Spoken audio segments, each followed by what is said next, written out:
I could have killed all three of them in under 6 seconds.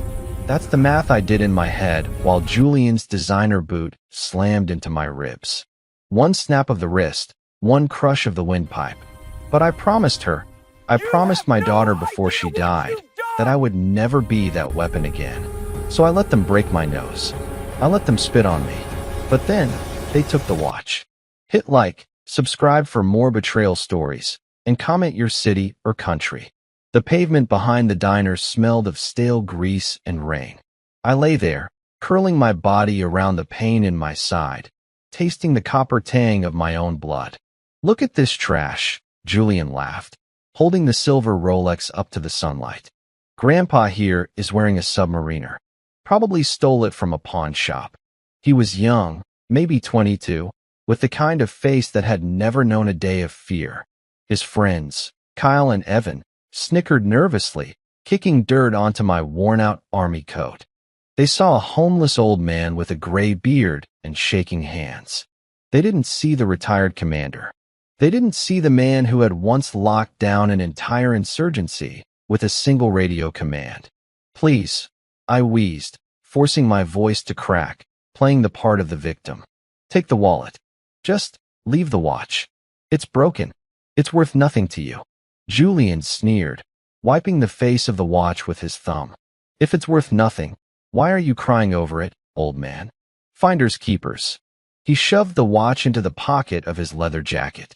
My heart hammered against my ribs, not from fear, but from a rage so cold it almost stopped my breath.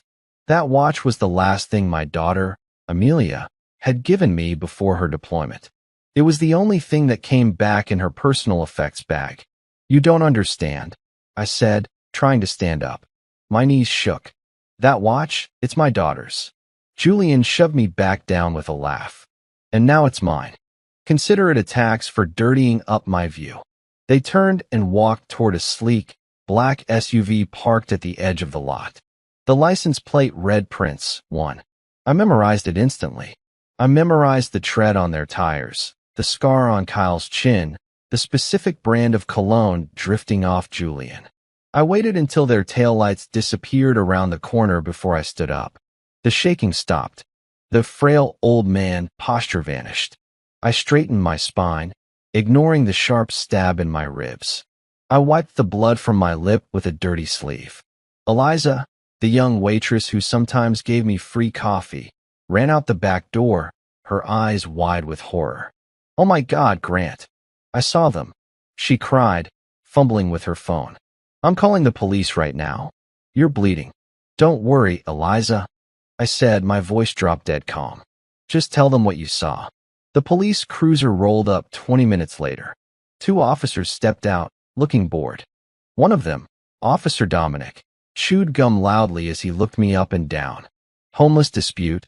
Dominic asked Eliza, ignoring me completely. No, Eliza shouted. They assaulted him. 3 rich kids in a black SUV. They beat him and stole his Rolex. Dominic snorted, sharing a look with his partner. He turned to me, hooking his thumbs in his belt. A Rolex? Really, buddy? What? Did you find it in a dumpster? It was a vintage 1988 Submariner, I said, my voice low and steady. Stolen by 3 males driving a black Range Rover. License plate Prince 1. I want to file a report. Dominic stepped closer, invading my space. Look, pal. We don't have time for fairy tales. If you want to sleep it off in the tank, keep talking. Otherwise, move along. You're bad for business here. He didn't write anything down. He didn't call it in. He just got back in his car and drove away. I stood there in the silence of the alley. The system I had fought for, bled for, and sacrificed my family for, had just turned its back on me. I reached into my pocket. They had taken the watch, but they hadn't checked the inside lining of my coat. I pulled out a small, black Nokia phone. It was older than Julian, but it had a battery that lasted for weeks and encryption that the NSA couldn't crack. I looked at the blank screen. I had sworn to live a quiet life, to fade away, to let the past stay buried. But they didn't just steal a watch. They stole my peace. And they had absolutely no idea who they had just woken up. I dialed a number I hadn't called in 15 years. It rang once. "This line is dead," a voice on the other end said instantly. "Identify." "This is Commander Grant," I said, watching the sun go down over the city that was about to learn my name. Code red. They took Amelia's watch. There was a pause. A heavy, terrifying silence. "Understood, Commander," the voice replied. "What are your orders?" "I don't just want the watch," I whispered. "I want to burn their world down."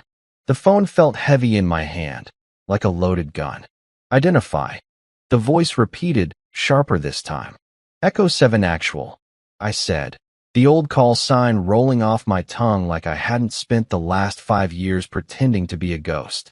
"This is Commander Grant. Protocol blackout. Authorization code, November Golf 9. The line went dead silent. Then, a different voice came on. It was warmer, but shaken. "Grant. Jesus, boss. We thought you were dead. We thought the cartel finally got you in Mexico." "I'm alive, Mason," I said, staring at the empty spot on my wrist where the watch used to be. "But I'm not sure for how long if I don't get that watch back." "It's Amelia's. The submariner. The one with the—" Mason didn't finish the sentence. He knew what was inside the bezel. He knew why I had worn it every single day, why I slept with it on, why I endured the cold and the hunger rather than pawn it for a hot meal. That watch was my insurance policy. And now, it was in the pocket of a spoiled brat named Julian. "I need a location," I said, my voice flat. "License plate Prince 1. Black Range Rover." "Find him. Give me 30 seconds, Mason said. I could hear the furious clicking of a keyboard in the background. Mason wasn't a soldier anymore. He was the CEO of a cybersecurity firm that contracted with the DoD. But he owed me his life. I pulled him out of a burning Humvee in Kandahar when everyone else had given up. "Got him," Mason said. "Vehicle is registered to a shell corporation, Aurora Holdings.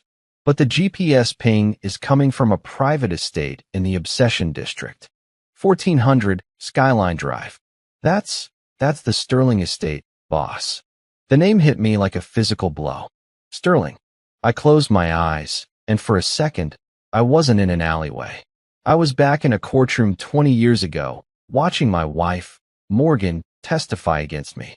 Watching her cry fake tears as she told the judge I was unstable, dangerous, and unfit to be a father. She had taken my money, my reputation, and my daughter. She had remarried a man named Preston Sterling, a legitimate businessman, who I knew was laundering money for the very people I was fighting overseas. "Julian," I whispered. "Julian Sterling. He wasn't just some random rich kid. He was her stepson. Do you want me to send a team?" Mason asked. "I can have operators on the ground in 20 minutes. "No," I said, opening my eyes. "Not yet. If we go in hot, they'll find the chip. They'll know what they have. I need to do this quietly. I need to see her." "Boss, that's a bad idea," Mason warned. "You're a ghost. If you walk up to that gate, you're dead." "I'm already dead, Mason," I said, hanging up the phone.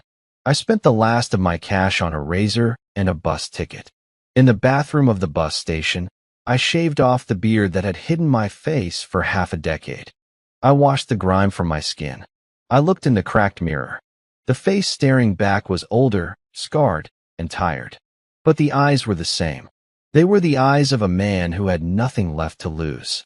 I arrived at 1400 Skyline Drive just as the sun was setting. The estate was a fortress of glass and steel, perched on a cliff overlooking the city. It reeked of new money and old sins. I walked up to the intercom at the massive iron gates. I pressed the button. "Delivery entrance is around the back," a voice crackled. "I'm not a delivery," I said. "Tell Morgan that Grant is here. Tell her I want my watch back." There was a long silence. Then, the camera mounted on the pillar zoomed in on my face. A minute later, the small pedestrian gate clicked open. I walked up the long, winding driveway. My heart wasn't racing anymore. It was a cold, steady drum. I reached the front door just as it swung open. Morgan stood there. She looked expensive. Her dress probably cost more than I had made in my entire military career. She hadn't aged. She had just hardened.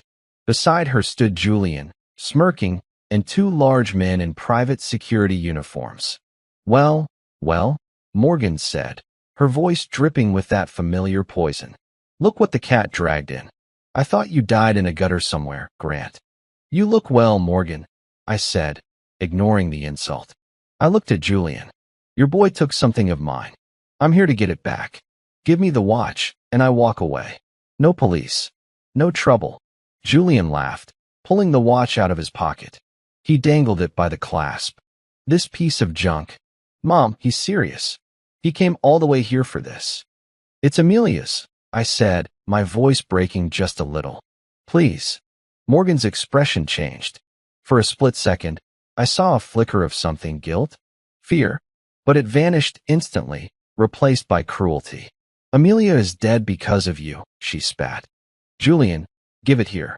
Julian handed her the watch. She looked at it, sneering at the scratches. Then, she looked me dead in the eye and dropped it on the pavement. Crunch. She stepped on it with her high heel, grinding the face into the stone. Oops, she said, smiling. Clumsy me. Something inside me snapped. It wasn't a loud snap. It was the quiet click of a safety being disengaged. Throw him out, Morgan told the guards. And if he comes back, shoot him for trespassing. The two guards moved forward. The first one grabbed my arm. I didn't resist. Not yet. I let them drag me down the driveway. I let them throw me onto the street outside the gate. I lay there in the dirt as the iron gates slammed shut. I stood up, dusting off my jacket. I looked up at the security camera on the pillar, staring directly into the lens. Okay, Morgan, I whispered. You wanted a war. You just got one. I pulled out the Nokia phone again. Mason, I said when he answered. Initiate protocol blackout. Kill the grid. The bunker was exactly where I had left it, buried beneath a forgotten salvage yard in the industrial district. The world above was full of rust and decay, piles of twisted metal and abandoned machinery that kept curious eyes away. But 60 feet down, the air was filtered, cool, and silent. I stepped out of the elevator shaft and into the war room. It wasn't a home. It was a tomb for the man I used to be. The walls were lined with monitors that had been dark for years. Gun racks stood empty, save for a single SIG Sauer P226 in a glass case, my service weapon. Welcome back, Commander. The automated system greeted me. Its voice was mechanical, devoid of judgment. I didn't answer. I walked straight to the bathroom. I stripped off the filthy army jacket, the stained flannel shirt, and the boots that were held together with duct tape. I turned on the shower. The water was freezing, but I didn't flinch. I needed the cold. I needed to shock my system back into existence. I watched the dirt and dried blood swirl down the drain. It was like watching Grant the ghost dissolve. When I stepped out, I didn't reach for the rags I had worn for 5 years. I opened a sealed locker. Inside hung a charcoal gray suit, Italian wool, tailored to fit a man who carried a weapon under his arm. Next to it, a fresh white shirt and a pair of leather boots that didn't make a sound when you walked. I dressed in silence. I shaved the rest of the stubble until my jaw was clean. I looked at the scar running from my ear to my collarbone, a souvenir from a knife fight in Venezuela. It wasn't a disfigurement anymore. It was a map of where I had been. I walked back into the main room. The screens were flickering to life. Mason, I said, clipping an earpiece into my ear. Status. We're live, boss. Mason's voice came through, crisp and clear. I've tapped into the city's municipal grid. I have eyes on the Sterling estate. I've also flagged Morgan's personal accounts and Julian's social media. They have no idea the sky is about to fall. Good, I said, sitting in the leather chair at the center of the room. What about General Blake? He's on the line. Patching him through. A new voice filled my ear, gruff, authoritative, but laced with the warmth of old brotherhood. Grant, I honestly didn't believe it when Mason called. I thought you were dust in the wind. I was, General, I said. But the wind changed. I heard about the watch, Blake said, his tone hardening. You know what this means. If that chip is compromised, if Morgan finds out what's on it, The entire operation from 20 years ago is blown. Names, locations, assets. Innocent people will die. She won't find it, I said, my eyes locked on a monitor showing a live feed of the Sterling Mansion's front gate. Because she thinks it's just a watch. She thinks I'm just a pathetic ex-husband begging for scraps. That arrogance is her weakness. And if she figures it out? Blake asked. Then I burn the house down with her inside it, I said. The words tasted like ash, but they were true. What do you need from me? Blake asked. I need air cover, I said. Not planes. Legal. If the local police get too curious about why traffic lights are malfunctioning or why bank accounts are freezing, I need the feds to tell them to back off. National security. Done, Blake said without hesitation. You have 48 hours before the oversight committee starts asking questions. Make it count. 48 hours is a lifetime, I said. Out. I leaned forward, typing a command into the console. Protocol blackout. Initiate. On the main screen, a map of the city lit up. Small green dots represented the Sterling family's digital footprint. Their phones. Their cars. Their smart home system. Let's start with the boy, I murmured. I zoomed in on Julian's dot. He was moving fast, 80 miles per hour on the southbound highway. Mason, I said. What is Julian driving? 2024 Porsche 911 GT3, Mason replied. Fully electronic steering and braking systems.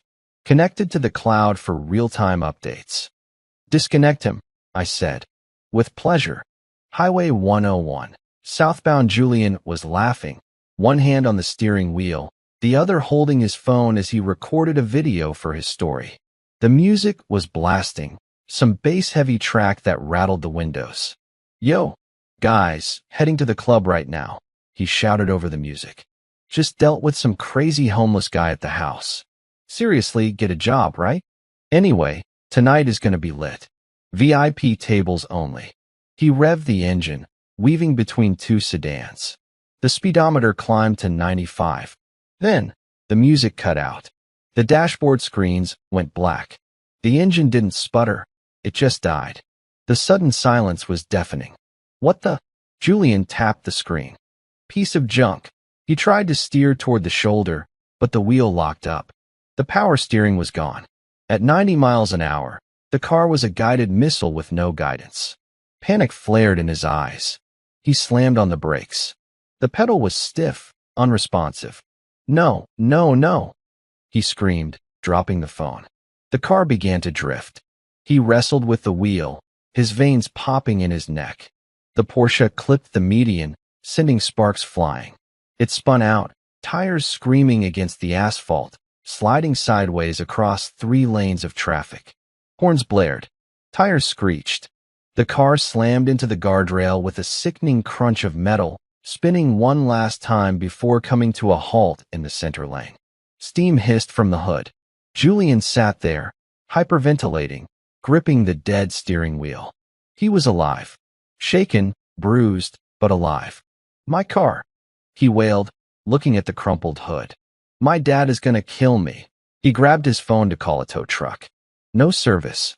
He stared at the bars. 0. He tried to open the door. Locked. He pulled the handle again. Nothing. The electronic locks were dead. The child safety locks were engaged. He was trapped in a glass and metal cage in the middle of a highway. The war room, I watched the traffic cam feed on my monitor. Julian was banging on the window, screaming for help as cars swerved around him. Phase 1 complete, I said quietly. He's safe, but he's stuck. Now for the mother. Morgan is at the charity gala downtown, Mason reported. She's about to make a donation. Let's see how generous she really is, I said. Freeze her assets. All of them. Flag her credit cards as stolen. The Royal Plaza Hotel, Grand Ballroom. Morgan stood at the podium, basking in the applause. She looked radiant in a silver gown, the very picture of benevolence. And so, she said into the microphone, her smile practiced and perfect, it is my honor to pledge $100,000 to the Foundation for Forgotten Children. The crowd cheered. She stepped down and handed her platinum black card to the event organizer. A nervous man named Mr. Henderson. He swiped it on the portable terminal. Beep. Declined. He frowned and swiped it again. Beep. Declined. Card reported stolen. Morgan's smile faltered. She saw the red light on the machine. Is there a problem? She asked, her voice tight. I'm sorry, Mrs. Sterling, Mr. Henderson whispered, trying to be discreet. It says the card is stolen. Do you have another one? Stolen? That's ridiculous, she hissed, snatching the card back. Try this one. She handed him a gold Amex. Beep. Declined, account frozen. The murmur started. People in the front row were whispering. Morgan felt the heat rise in her neck. This wasn't happening. She was a Sterling. There must be a mistake with your machine, she snapped loudly, trying to save face. I don't think so, ma'am, Mr. Henderson said, backing away. It says Federal hold. Federal? Morgan paled. Her phone buzzed in her clutch. She pulled it out. A text message. Sender. Unknown message. Karma has a way of finding lost things. Even watches. She stared at the screen, her hands trembling. She looked around the room, searching the shadows, searching for a face she hadn't seen in 20 years. Grant, she whispered. The war room. I leaned back in the chair, watching Morgan run out of the ballroom on the security feed. She knows, Mason said. She suspects, I corrected. Knowing comes later. Right now, she's just scared. Fear makes people sloppy. Fear makes them make mistakes. I looked at the third dot on the map. Preston Sterling. Where is the husband? I asked. At his office, Mason said. Late night meeting with his associates. Perfect, I said. Let's make sure he stays there. Lock down the building elevators. Trigger the fire alarm on the ground floor. No one goes in. No one comes out. Copy that, Mason said. I stood up and walked to the glass case on the wall. I unlocked it and took out the SIG sour. I checked the magazine. Full. I racked the slide. Mason, I said. Get the team ready. We move at dawn. Where are we going, boss? To the pawn shop, I said. Julian didn't keep the watch. A kid like that doesn't hold on to junk. He sold it. And if he sold it, it's in the wind. How do you know? Because I know junkies, I said, holstering the weapon. And Julian had the eyes of a user. He needed a fix more than he needed a trophy. The game had changed. It wasn't just about punishment anymore. It was a race. If the watch was out there, anyone could find it. And if the wrong person looked under that bezel, the city wouldn't just lock down. It would burn. Next, I said to the empty room. Next was a pawn shop on 4th Street called Golden Exchange. It was a front. I knew it, the cops knew it, and the cartel knew it. But it stayed open because money talks. And in this city, silence cost extra. I parked the blacked-out sedan Mason had sourced for me 2 blocks away. It was raining again, a cold, miserable drizzle that slicked the streets. I checked the rearview mirror. No tail. Mason, are the comms secure? I asked, tapping the earpiece. Secure and encrypted, Mason replied. I've got eyes inside the shop via their own security cameras. 3 tangos. 1 behind the counter, 2 in the back playing cards. Heavy arms. Understood, I said. I stepped out of the car, the collar of my suit jacket turned up against the wind. I didn't walk like a ghost anymore. I walked like a storm front moving in. The bell above the door jingled cheerfully as I stepped inside. The smell of stale cigarettes and desperation hit me instantly. The man behind the counter was huge, a wall of muscle with a shaved head and a snake tattoo winding up his neck. He looked up from his phone, unimpressed. We're closed, he grunted. Come back tomorrow. I'm not here to sell, I said, my voice calm, filling the small space. I'm here to buy. The man laughed, a gravelly sound. Yeah? What are you buying? A toaster? A wedding ring someone didn't want. A watch, I said. Rolex Submariner. Vintage. Scratched bezel. It came in earlier today, brought in by a rich kid who looked like he was about to wed himself. The man's smile vanished. His hand drifted below the counter. Don't, I warned softly. You won't reach the shotgun before I reach you. He hesitated. His eyes flicked to the backroom door. "Who are you?" he asked, his voice dropping an octave. "I'm the original owner," I said. "Now, where is it?" "It's gone," he sneered. "Sold it an hour ago." My heart stopped. "To who?" "To a guy. Said he collects interesting pieces. Paid cash. Left in a hurry." "Name?" I demanded, stepping closer. "I don't ask names," the man spat. "I ask for Benjamins." I didn't have time for this. I vaulted over the counter. The man tried to bring the shotgun up, but I was already there. I grabbed the barrel with my left hand, twisting it down and away, while my right hand drove a palm strike into his nose. Crunch. He went down hard, blood spraying across the glass display case. The door to the back room burst open. The two other men rushed out, Glocks raised. "Drop it," one of them screamed. I didn't freeze. I moved. I grabbed the shotgun from the floor and racked the slide, not to fire, but to intimidate. I swung the stock into the gut of the first man, doubling him over. The second man fired, a wild shot that shattered a neon sign above my head. I spun, kicking the gun out of his hand, and swept his legs. He hit the floor with a thud. Silence returned to the shop, broken only by the groans of the three men. "Mason," I said, breathing hard. "Scan the register. I need that sale record." "Already on it," Mason said. "Scanning." "Got it. No name, but there's a digital receipt for the warranty." It was emailed to felix.vance@privateeye.net. Felix. The name rang a bell. A private investigator. Bottom feeder. The kind of guy who dug up dirt for divorce lawyers. Why would a PI want a broken watch? I asked out loud. "Maybe he wasn't hired to buy a watch," Mason said, his voice tense. "Maybe he was hired to find you." I looked down at the man with the broken nose. "Who hired Felix?" The man wheezed, clutching his face. "I don't know. He just said. He said the lady wanted it back. Said she made a mistake. Morgan." She had realized what she'd done. She had realized the watch wasn't just a trophy. It was a liability. She had sent Felix to clean up her mess. "Where is Felix now?" I asked Mason, stepping over the groaning men. Tracking his phone, Mason said, He's at the Sterling estate. He's bringing it back to her." "No," I whispered. "If Morgan got that watch back, she would destroy it. She would melt it down, crush the chip, and erase the only proof I had." "How far out is he?" I asked, running out to the car. "He's 10 minutes from the gate," Mason said. "You're 20 minutes away. You won't make it." I started the engine, the tires screeching as I peeled out. "I don't need to beat him there," I said, my eyes narrowing as I wove through traffic. "I need to stop him before he gets inside." "How?" Mason asked. "We control the grid, remember?" I said, "Mason, I need you to turn every traffic light on his route red. Create a gridlock. Trap him." "On it," Mason said, switching lights to red in Sector 4. Now, I watched the GPS screen. The blue line of my route was clear, thanks to Mason turning my lights green. The red dot of Felix stopped moving. "He's stuck," Mason confirmed.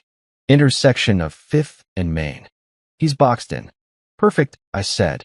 I floored the accelerator. The speedometer climbed past 100. I wasn't driving a car anymore. I was driving a weapon. But as I raced toward the intersection, a new icon popped up on my dashboard. A flashing yellow warning. "Grant," Mason said, his voice urgent. "We have a problem. Police dispatch just put out an APB on a black sedan. Speeding, reckless driving, suspected involvement in a pawn shop robbery. They're looking for you." "Let them look," I said. "No, boss. You don't understand," Mason said. "They aren't just patrol cars. It's SWAT. Someone tipped them off that you're armed and dangerous. Someone knew you'd be at that shop. Felix. He hadn't just bought the watch. He had set a trap." I saw the flashing lights in my rearview mirror before I heard the sirens. 3 cruisers, weaving through the traffic I had just bypassed. "Detour," I said, jerking the wheel to the right, down a narrow alleyway. "That's a dead end," Mason shouted. "Not for me," I said. I gunned it toward the chain-link fence at the end of the alley. It was suicide, or it was the only way out. I braced for impact. Crash. The fence buckled and tore. The car went airborne for a split second, landing hard in the industrial canal access road below. My head slammed against the headrest, stars exploding in my vision. The car skidded to a halt, smoke pouring from the wheel wells. Grant! Grant! Mason was screaming in my ear. I'm here. I groaned, tasting blood again. Status on Felix? He's moving again, Mason said. He drove onto the sidewalk to bypass the traffic. He's 5 minutes from the estate. I looked at the smoking car. It was done. I can't drive, I said, kicking the door open. I have to run. Run? Mason asked incredulously. It's 3 miles, boss. Then I better start moving, I said. I started to run. My ribs screamed. My lungs burned. But the image of Morgan's smug face, of her heel crushing the watch, pushed me forward.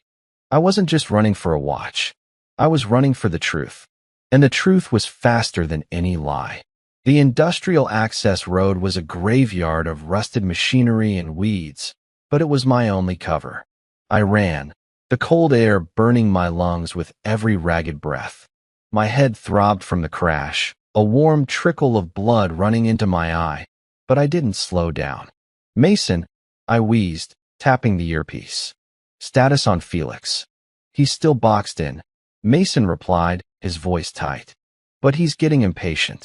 He just tried to drive onto the sidewalk again, but I blocked him with a delivery truck. You've got maybe 3 minutes before he abandons the car and goes on foot. I'm almost at the main road, I said. I reached the end of the canal road and scrambled up the embankment. I emerged onto a side street, startling a stray dog that barked at my muddy, bloodied suit. I needed wheels, and I needed them fast. A motorcycle, a beat-up Kawasaki, was idling at the curb while a delivery driver unloaded a package. It was reckless. It was criminal. But I was already a ghost. I sprinted to the bike, threw a leg over, and gunned the engine. The delivery driver shouted, dropping his box, but I was already gone, weaving through the stagnant traffic Mason had created. I wasn't just fighting time anymore. I was fighting the entire city. Intersection of 5th and Main, the gridlock was total. Cars were bumper to bumper, horns blaring in a cacophony of frustration. In the center of the chaos sat Felix's silver sedan. I saw him. He was out of the car, standing by the driver's door, yelling at a taxi driver who was blocking his path. He was a small, weaselly man in a cheap trench coat, clutching a briefcase to his chest like it contained the nuclear codes. It contained something more dangerous. I ditched the bike on the sidewalk and moved through the maze of stopped cars. I didn't run this time. I stalked. Felix turned, sensing movement.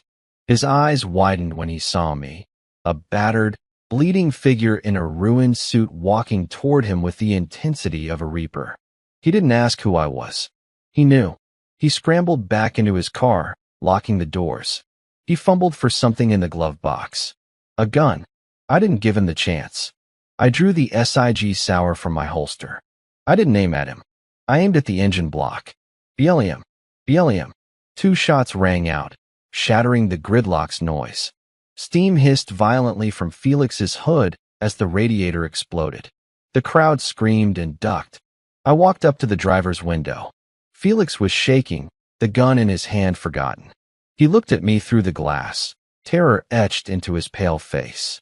I raised my gun and pointed it directly at his head. Open it, I mouthed. He hesitated.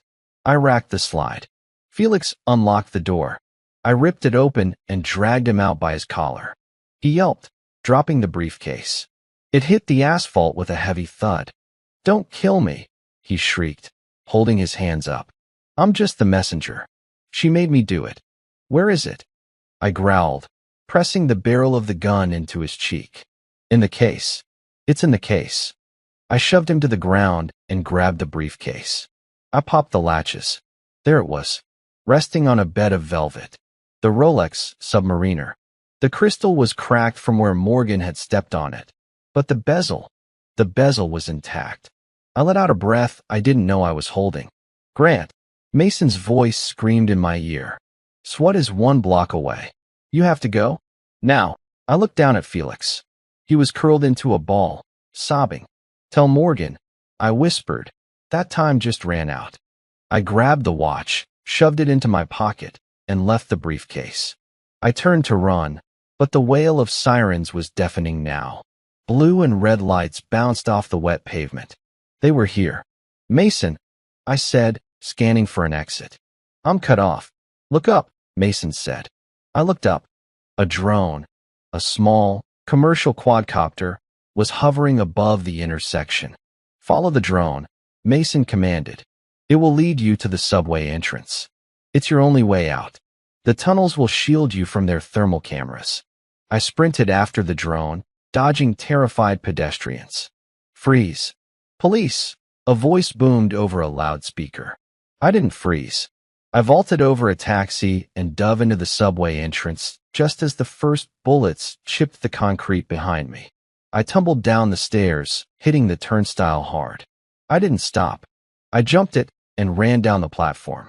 The subway tunnel was dark, smelling of ozone and rats. I ran into the blackness, leaving the sirens behind. I was safe. For now. I pulled the watch out of my pocket. In the dim emergency light, I twisted the bezel. It clicked. Once. Twice. 3 times. A tiny, hidden compartment popped open on the side of the casing. There, gleaming in the darkness, was the microchip. "I got it, Mason," I said, my voice echoing in the tunnel. "I have the proof." "Good," Mason said. "But we have a new problem." "What?" "Morgan isn't at the estate anymore. She left 10 minutes ago." "Where is she going?" "To the airport," Mason said. "She's running, Grant. And she's taking Julian with her." I clenched the watch in my fist. "She's not going anywhere," I said. "Mason, shut down the airport. Ground every plane. Cancel every flight." "On what grounds?" Mason asked. "Tell them there's a security threat," I said, starting to run down the tracks toward the next station. Tell them the watchman is coming." The tunnels eventually led me to an access hatch near the decommissioned Navy Yard. I pushed it open, groaning as my bruised ribs protested. The night air hit me. It smelled of salt water, rust, and impending rain. I climbed out, collapsing onto the wet concrete. I was 3 miles from the city center, in a ghost town of cranes and empty dry docks. But I wasn't alone. "Mason," I whispered, checking the watch again. The chip was safe. "Is the airport locked down?" "It's chaos," Mason confirmed. "We flagged Morgan's passport as a flight risk linked to national security. TSA pulled her and Julian out of the line. They are being held in a private interrogation room." "Good. But there's a problem, Grant," Mason said, his voice dropping. "They aren't alone in there. Morgan made a call right before she was detained. To Preston. Preston is trapped in his office," I said. "He was," Mason corrected. "But he has friends in high places, Grant. The kind we didn't account for. A private mercenary team just extracted him from the roof via helicopter. They are heading to the airport. ETA 10 minutes. I swore, slamming my fist against the ground. Preston Sterling wasn't just a money launderer. He was a survivor. He was bringing a war to the airport. "I need to get there," I said, standing up. "But I can't outrun a chopper." "You don't have to," Mason said. "Look to your right." I turned. Sitting in the shadow of a rusting crane was a black, sleek powerboat. It wasn't just any boat. It was a Ghost-class interceptor, the kind used by special ops for stealth extraction. "You kept it?" I asked, a ghost of a smile touching my lips. "I keep everything," Mason said. "Keys are under the seat. Full tank." I sprinted to the boat, jumped in, and fired the engines. They didn't roar. They purred, a low, menacing hum designed to slip through blockades. I gunned the throttle, and the boat shot out of the dry dock, cutting through the dark water of the harbor. The airport was built on the edge of the bay.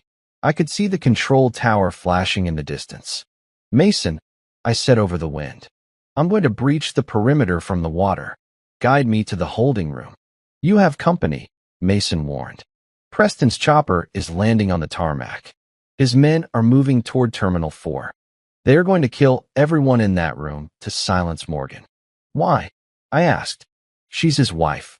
Because she's the loose end, Mason said. If she talks, he goes down for life. He's cutting his losses. The realization hit me cold. Morgan was a monster, but she was about to be executed by a bigger one. And Julian, the kid, was just collateral damage. I pushed the throttle to the max. The boat flew over the waves. I reached the airport's sea wall in 5 minutes. I didn't slow down. I aimed for a drainage ramp, hit it at 40 knots, and launched the boat up onto the tarmac. It skidded across the wet asphalt, sparks flying, before crashing into a luggage cart. I rolled out, weapon drawn. I was on the runway. The helicopter, a massive, black civilian transport, was spooling down 300 yards away. 6 men in tactical gear were sprinting toward the terminal building. I was behind them. I had the element of surprise. I moved. I took the first man down with a shot to the leg. He screamed, and the others spun around. "Contact rear," one of them shouted. Bullets chewed up the tarmac around me. I dove behind a fuel truck. "Mason, I'm pinned," I yelled. "I can't get to the terminal." "You have air support." General Blake's voice suddenly cut in. "Look up, Commander." A blinding spotlight hit the tarmac from above. A police helicopter? No, it was a Black Hawk. "This is General Blake." The voice boomed over the PA system. "Lay down your weapons. This is a federal operation." The mercenaries hesitated. They were paid killers, not soldiers. They knew when they were outgunned.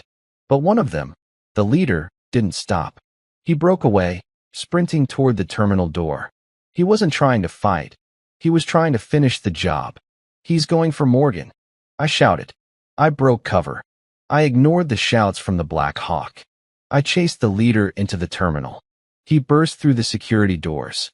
I was 10 steps behind him. We ran through the empty concourse. He turned a corner, raising his rifle. There, in a glass-walled holding room, sat Morgan and Julian, guarded by 2 terrified TSA agents. The mercenary raised his weapon. "No," I warned.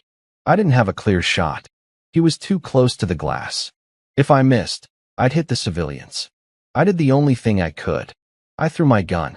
It spun through the air and cracked the mercenary in the back of the head. It wasn't enough to knock him out, but it was enough to make him stumble. He turned, snarling, bringing the rifle around to face me. I tackled him. We crashed through the glass wall of the holding room, shattering it into a million diamonds. We hit the floor hard. He was younger, stronger. He landed a punch that rattled my teeth. But I was fighting for something he couldn't understand. I twisted his arm, feeling the bones snap. He screamed. I drove my elbow into his throat. He went limp. Silence fell over the room. I stood up, panting, blood dripping from my nose. Morgan was huddled in the corner, clutching Julian.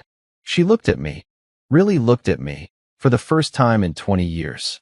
She saw the blood, the scars, the suit ruined by war. "Grant," she whispered, her voice trembling. "You're safe," I said, my voice raspy. "For now." I reached into my pocket and pulled out the watch. I held it up. "You know what this is," I said. Morgan's eyes widened. She knew. She looked at Julian, then back at me. "Please," she begged. "Don't destroy us." "I don't have to," I said, tossing the watch onto the table between us. "You already did that yourself." The doors burst open. General Blake walked in, flanked by a dozen FBI agents. "Morgan Sterling," Blake said, his voice like iron. "You are under arrest for conspiracy, fraud, and the attempted murder of a federal officer." Morgan didn't fight. She just slumped against the wall, defeated. Julian looked at me. He looked at the watch on the table. Then he looked at his mother. "You knew?" Julian asked her, his voice breaking. "You knew who he was? You knew about Amelia?" Morgan didn't answer. Julian stood up. He walked over to the table. He picked up the watch. He walked over to me and held it out. "I'm sorry," he said. And for the first time, he sounded like a man, not a boy. I took the watch. I put it on my wrist. The weight of it felt like home. "It's over," I said. But as the handcuffs clicked around Morgan's wrists, I looked out the shattered window. The black helicopter was gone. Preston wasn't on the tarmac. "Mason," I said, touching my earpiece. Where is Preston? He never got off the chopper, Mason said. He decoyed us. He's heading for the marina. He has a seaplane waiting. I looked at Blake. I need a ride, I said. Blake smiled. The Black Hawk is yours, Commander. The Black Hawk helicopter cut through the storm clouds like a knife. The rotor washed, sending ripples across the dark water of the bay. I sat strapped into the jump seat, my ruined suit clinging to my skin, the Rolex feeling heavier with every mile. General Blake handed me a headset. We have him on radar, Blake said, his voice battling the roar of the engines. Preston took off in a Cessna Caravan floatplane from the marina 5 minutes ago. He's heading for international waters.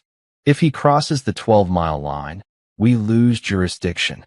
He won't cross it, I said, staring out at the black horizon. How do you know? Because he's greedy, I said. He didn't just run. He stopped to pick something up. What? His ledger, I said.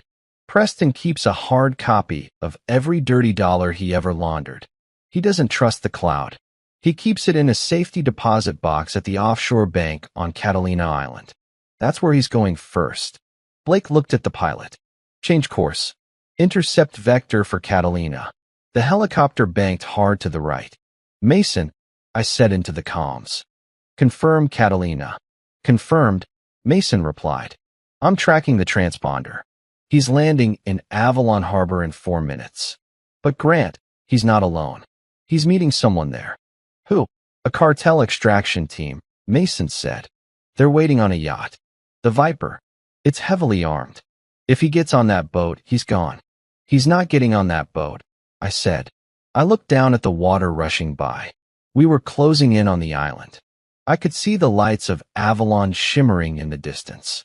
General, I said, I need you to authorize a drop. Blake looked at me like I was insane. A drop? Into the harbor? At night? You're not a SEAL anymore, Grant. You're a civilian. I was never a civilian, I said, unbuckling my harness. I was just waiting. Blake stared at me for a long second. Then he nodded. Pilot, get us to 500 feet. Open the side door. The wind screamed as the door slid open. The rain stung my face. Below me, the harbor was a maze of moored boats and dark water. I saw the Cessna taxiing toward a massive white yacht.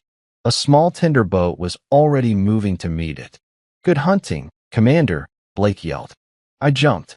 The freefall lasted 3 seconds. I didn't have a chute. I didn't need one. I hit the water feet first, the impact knocking the wind out of me. The cold was paralyzing, but adrenaline is a hell of a drug. I surfaced, gasping, and oriented myself. The Cessna was 200 yards away. The tender boat was pulling up alongside it. I swam. I moved through the dark water, using the hulls of moored sailboats as cover. My strokes were silent, efficient. I was a predator in my element. I reached the Cessna just as Preston stepped out onto the pontoon. He was clutching a metal briefcase. The ledger. 2 men in the tender boat reached out to help him. They were armed with assault rifles. I didn't have a gun. I had a knife I had taken from the mercenary at the airport. I dove under the pontoon. I waited until Preston was stepping into the boat. I surged up from the water like a leviathan.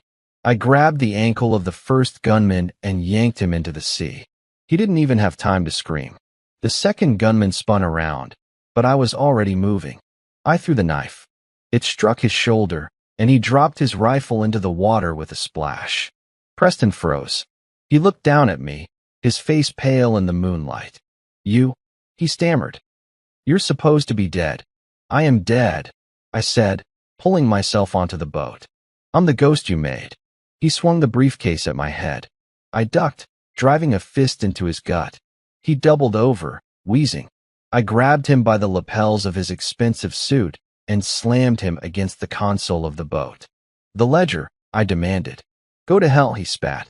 He tried to knee me, but I blocked it and swept his leg. He fell hard onto the deck. I picked up the briefcase. This ends now, I said. But then, a spotlight blinded me. The yacht, the Viper, had turned its searchlights on us. A machine gun on the upper deck swiveled toward the small boat. Let him go, a voice boomed over a loudspeaker. or we turn you into pink mist. I looked at the machine gun. I looked at Preston, who was grinning through bloody teeth. You lose, Grant, he wheezed. They don't care about the noise. They'll sink us both. Mason, I shouted into my wet headset. I need an extraction. Now. I can't. Mason yelled. The Black Hawk can't engage a civilian vessel in a populated harbor. It's too risky. I was trapped. A machine gun pointed at my chest. A criminal mastermind at my feet. And nowhere to go. But then I remembered the watch. I pulled the Rolex off my wrist. I held it up to the spotlight. Hey, I shouted at the yacht. You want the ledger? Fine. But you also want this. The spotlight wavered. What is that? The voice on the loudspeaker asked. Insurance. I yelled. It's not just proof against Preston. It's proof against you. The cartel transfers. The names. The dates. It's all in here. It was a bluff. The watch only had data on the Sterlings. But they didn't know that. If you fire, I screamed, I drop this watch into the ocean, and you lose your leverage over the politicians. You lose everything. Silence. The machine gun didn't fire. They were calculating. They were greedy. They wanted the data more than they wanted Preston. Bring it here, the voice commanded. No. Preston screamed. Don't listen to him. Shoot him. I looked at Preston. Looks like your friends just traded you, I said. I kicked Preston off the boat. He splashed into the water, screaming for help. I slammed the throttle of the tender boat forward. I wasn't going to the yacht. I was aiming for the gap in the harbor wall. The machine gun opened fire. Rat-tat-tat-tat. Bullets chewed up the water behind me. The fiberglass hull splintered. I drove into the darkness, zigzagging through the waves. Mason, I panted. Mark the yacht. Tell the Coast Guard they're smuggling narcotics. Give them the coordinates. Done, Mason said. But Grant, Preston is getting away. A jet ski just picked him up from the water. He's heading for the mainland. I looked back. I saw the wake of a jet ski disappearing into the night. He's not going to the mainland, I said, wiping sea water from my eyes. He's going to the old refinery. It's the only place left where he can hide. The refinery? Mason asked. That place is a death trap. It's been condemned for years. Exactly, I said. And it's where I'm going to bury him. The refinery? Mason asked, his voice crackling with disbelief. That place is a structural nightmare. Rusted catwalks, leaking gas lines. It's been condemned for a decade. Exactly, I said, steering the battered tender boat toward the mainland. Preston isn't just running. He's retreating to ground he thinks he controls. His company, Sterling Energy, owns that land. He thinks it's his fortress. It's not a fortress, I said, the sea spray stinging my eyes. It's a cage. I hit the shoreline a mile south of the main harbor, beaching the boat on a stretch of rocky sand. I climbed out, my wet suit clinging to me like a second skin. The Rolex on my wrist felt heavy, a constant reminder of the stakes. I checked the bezel. It was still secure. Mason, I said, moving into the tree line. I need you to cut the power to the refinery. Plunge it into darkness. Already on it, Mason said. But Grant, you need to know something. Preston didn't go there alone. I'm picking up heat signatures. 6 of them. He has a cleanup crew waiting for him. 6 men. I checked the magazine of the SIG Sour I had recovered from the airport mercenary. 3 rounds left. I can work with that. I moved through the shadows, the towering silhouette of the refinery looming ahead like a skeletal giant against the night sky. It was a maze of pipes, towers, and catwalks groaning in the wind. I reached the perimeter fence. It was cut. Preston had entered here. I slipped through the gap. The smell of old oil and sulfur was overwhelming. Then, the lights died. Mason had done his job. The entire complex went black, save for the eerie moonlight filtering through the clouds. I put on the thermal goggles I had taken from the mercenaries' pack. The world turned into shades of blue and gray. I saw them. Heat signatures. 2 on the ground floor, 2 on the second-level catwalk, and 2 near the top of the main distillation tower, likely guarding Preston. I moved. I took the ground floor guards first. I didn't use the gun. Silence was my ally. I came up behind the first man, a shadow within a shadow. I clamped a hand over his mouth and dragged him into the darkness. He was unconscious before he hit the ground. The second man turned, sensing something. "Marco," he whispered. I stepped out, striking him in the throat with the edge of my hand. He collapsed, gasping for air. 2 down. I climbed the rusted ladder to the second level. The metal groaned under my weight. I froze. "Did you hear that?" one of the catwalk guards asked. "Probably just the wind," the other replied. "This place is falling apart." "I hate this job," the first one muttered. "Boss says kill the guy, dump the body in the vat, and we get paid double." The vat. They were planning to dissolve me. I crept closer. They were standing near a railing, looking down into the darkness. I grabbed a loose bolt from the catwalk and threw it to the far side of the platform. Clang. They both spun around, raising their rifles. "Over there." They moved toward the noise, separating. I moved in behind the straggler. I swept his legs, catching him before he fell, and choked him out. The other guard turned, realizing he was alone. "Hey," he shouted, raising his weapon. I didn't have a choice. I fired. Bang. The shot echoed like thunder in the hollow refinery. The guard dropped, a bullet in his shoulder. The element of surprise was gone. "He's here," a voice screamed from the top of the tower. "Preston." Bullets rained down on the catwalk, sparking against the metal grating. I rolled behind a massive condenser unit. "Grant," Preston screamed, his voice echoing maniacally. "You think you can win? I have the high ground. Come and get me." I looked up. The main tower was 100 feet high. A single, narrow staircase led to the top. It was a kill box. "Mason," I said, breathing hard. "I can't go up that way. They'll shred me." "There's no other way up," Mason said urgently. "Wait." "Yes, there is. The old maintenance lift. It's on the north side. It's manual, but the cables should hold." "Should? Do you have a better idea?" "No." I sprinted across the catwalk, bullets chasing my heels. I found the lift, a rusted metal cage hanging by a frayed cable. I jumped in and started pulling the chain. It squealed, a horrible, grinding sound. "They hear me." I gritted out, heaving on the chain. The cage rose slowly. 10 feet. 20. "He's on the lift," someone shouted above. I looked up. One of the guards was leaning over the edge, aiming his rifle. I didn't have a shot, but I had the watch. Not the watch on my wrist. The idea of it. "Preston," I warned. "If you shoot me, the watch falls. It falls 100 feet onto concrete. The chip breaks. The evidence is gone, but so is your leverage. The cartel will skin you alive." The guard hesitated. He looked back at Preston. "Don't shoot," Preston yelled. "I need that watch intact." The guard lowered his gun. I pulled harder. I reached the top platform. I vaulted over the railing, gun raised. The 2 guards were waiting, but they couldn't fire. I could. Bang. Bang. I shot the rifles out of their hands. Precision fire. I didn't want to kill them. I wanted them out of the fight. They scrambled back, clutching their hands, fleeing down the stairs. It was just me and Preston. He stood at the edge of the platform, the wind whipping his torn suit. Behind him was a sheer drop into the black ocean below. He held a detonator in his hand. "Stop," he screamed. "One step closer, and I blow the supports. We both die." I stopped. I lowered my gun. "You won't do it," I said calmly. "You love yourself too much." "I have nothing left," he shrieked. "You took my money. You took my wife.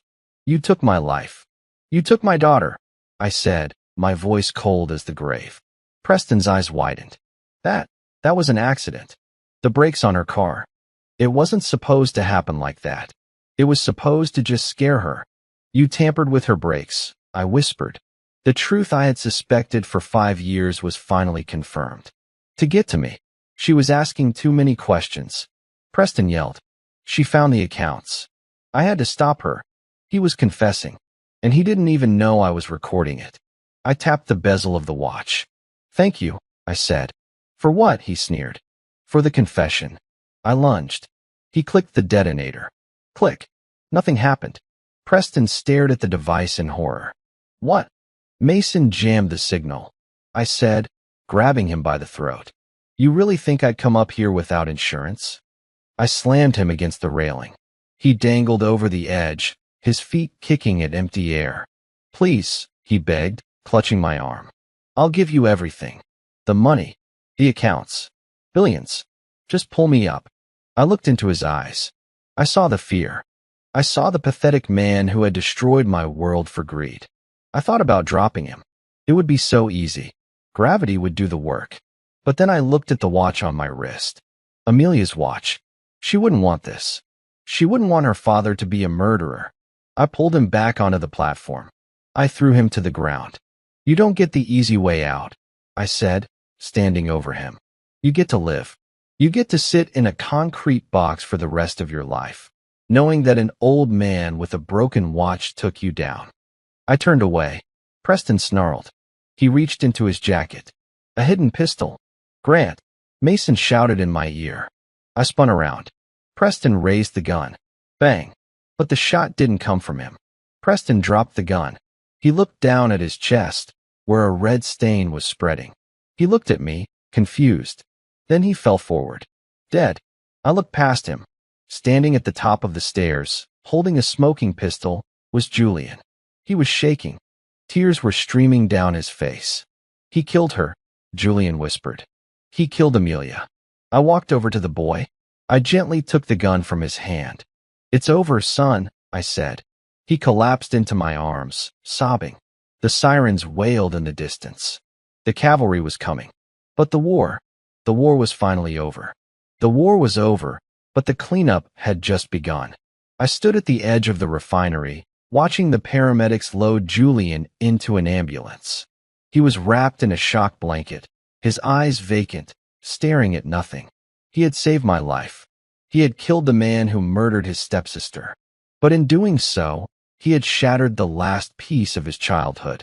He's going to be okay, General Blake said, walking up beside me. We'll make sure of it. He'll get the best help there is. No charges. He's not okay, I said, rubbing the soot from my face. But he's alive. That has to be enough. The FBI crime scene unit was already swarming the tower. They were photographing Preston's body, tagging the detonator, and securing the area. But the real prize, the ledger, was sitting in the front seat of Blake's SUV. You know, Blake said, lighting a cigar.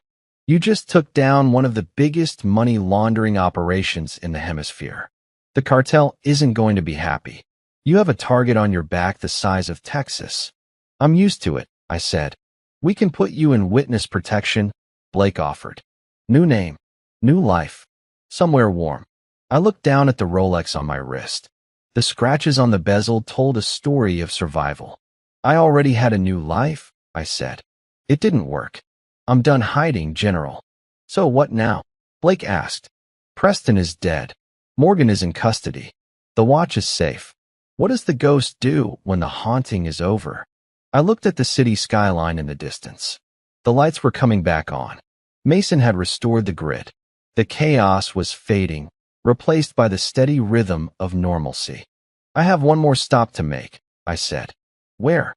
The courthouse, I said. I need to see her. Federal courthouse. Holding cell Morgan was sitting on a metal bench, still wearing her ruined gala dress. Her makeup was smeared, her hair a mess. She looked small, defeated. When the guard opened the door, she didn't look up. I don't want a lawyer, she muttered. I'm not a lawyer, I said. She froze. Slowly, she lifted her head. Her eyes were red-rimmed. Grant, she whispered. I didn't step inside. I stood in the doorway, a barrier between her and the freedom she would never have again. Why? I asked. It was the only question that mattered. Not about the money. Not about the frame-up. Just why?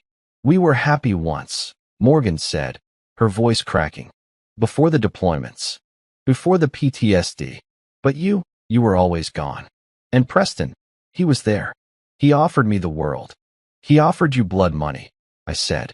And you paid for it with our daughter. I didn't know, she sobbed. I swear, Grant. I thought it was just a scare tactic. I never wanted Amelia hurt. But you knew afterward, I said, my voice hard. You knew he tampered with her car. And you stayed. You stayed for the mansions, for the galas, for the lies. Morgan buried her face in her hands. I was afraid. No, I said. You were greedy. And now, you have nothing. I turned to leave. Grant, she called out. What about Julian? Please, tell me he's okay. I stopped. I looked back at her one last time. Julian is free, I said. Because he did the one thing you never could. He told the truth. The door clanged shut, sealing her in. I walked out of the courthouse and into the morning sun. The rain had stopped. The air smelled clean. I pulled out my phone. Mason, I said. Go ahead, boss. Upload the files, I said. Everything on the chip. Send it to the DOJ, the press, everyone. Let the world see who the Sterlings really were. Are you sure? Mason asked. Once it's out, there's no going back. Do it. Done, Mason said. Oh, and Grant. I checked the accounts. Preston's offshore holdings, the ones we seized. The government is going to seize the assets, but there's a finder's fee. A substantial one. How substantial? Enough to buy an island. Mason laughed. Or at least a very nice boat. I don't want the money, I said. Donate it. To who? To the families, I said. The ones Preston and the cartel destroyed. And set up a trust for Julian. Make sure he never has to worry about a dime again. Consider it done. I hung up. I walked down the steps of the courthouse. A black sedan pulled up to the curb. The window rolled down. It was Adrian, the tech billionaire.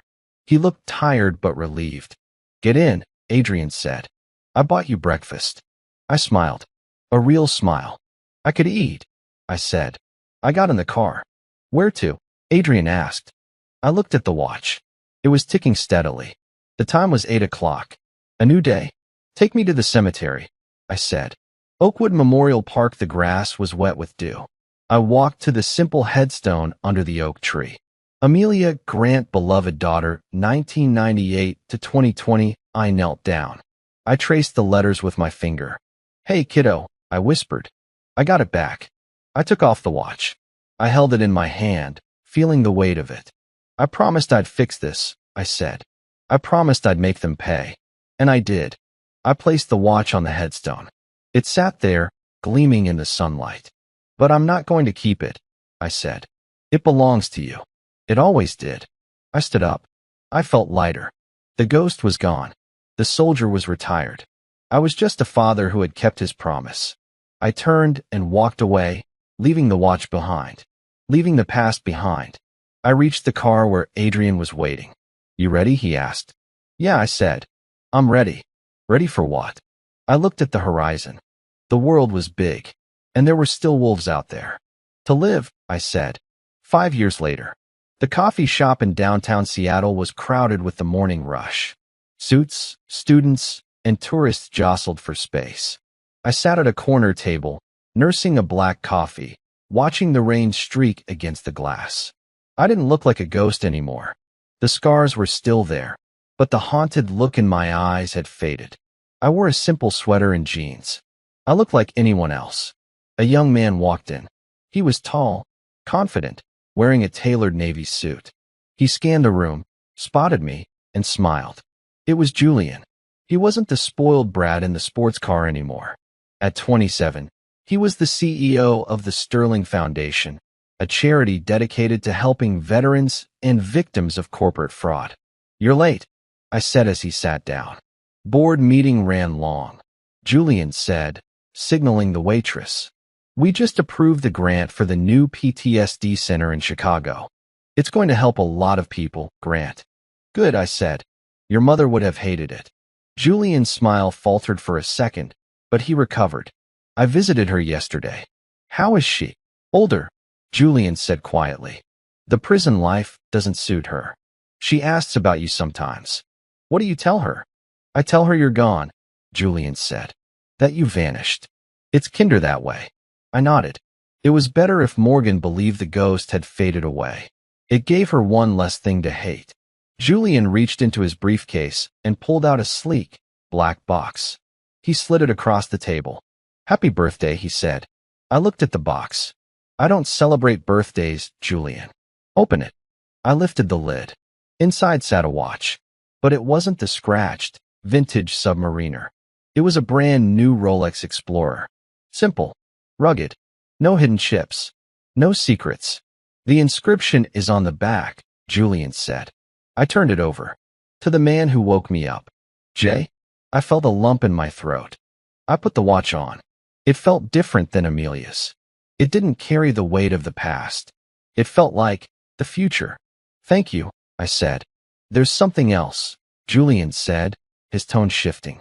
He leaned in closer. We found something in the old Sterling archives. A file that Preston hid even from the ledger. My instincts flared. What kind of file? It's a list, Julian said, of silent partners. People who helped him move the cartel money. People who are still out there. Still operating. He pulled a folded piece of paper from his pocket and placed it on the table. I didn't take this to the FBI, Julian whispered, because the first name on the list is a senator. I looked at the paper. The name stared back at me. Senator Marcus Thorne, the man who had just announced his run for president. Why are you giving this to me? I asked. Because the law can't touch him, Julian said. He's too powerful. He's insulated. He looked me in the eye. But ghosts can touch anyone. I looked at the list. Then I looked at the new watch on my wrist.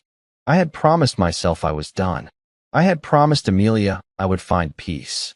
But peace wasn't just about silence. It was about ensuring the monsters didn't win. I picked up the paper. Does Mason know? I asked.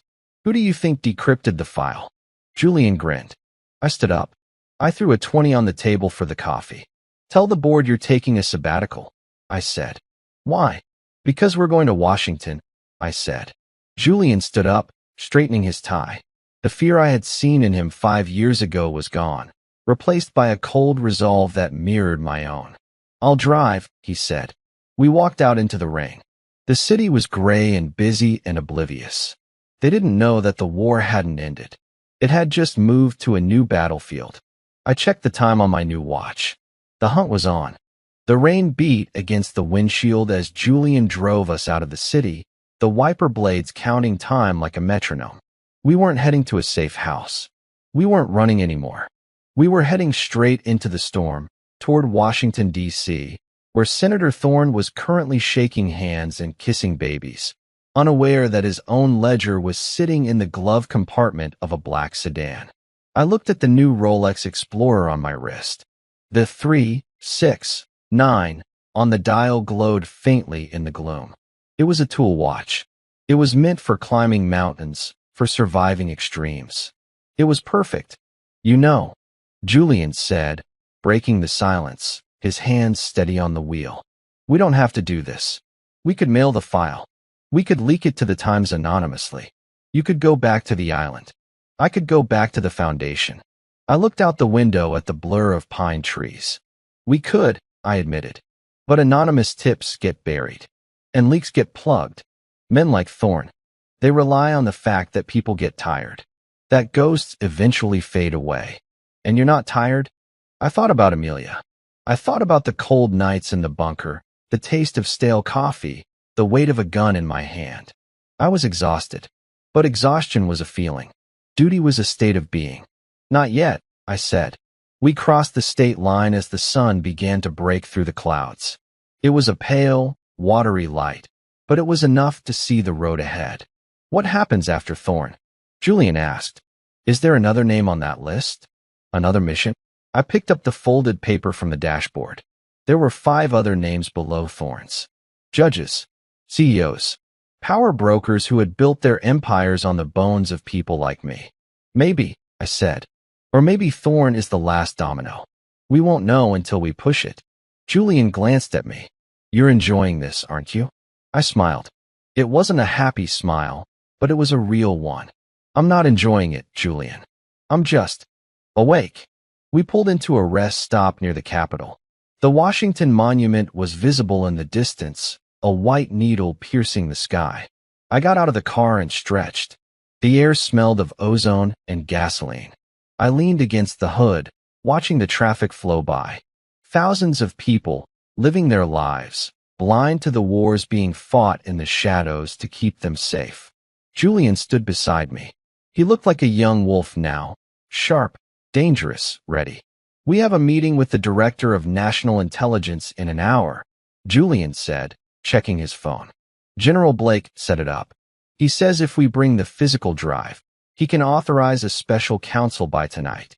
"Then let's not keep them waiting," I said.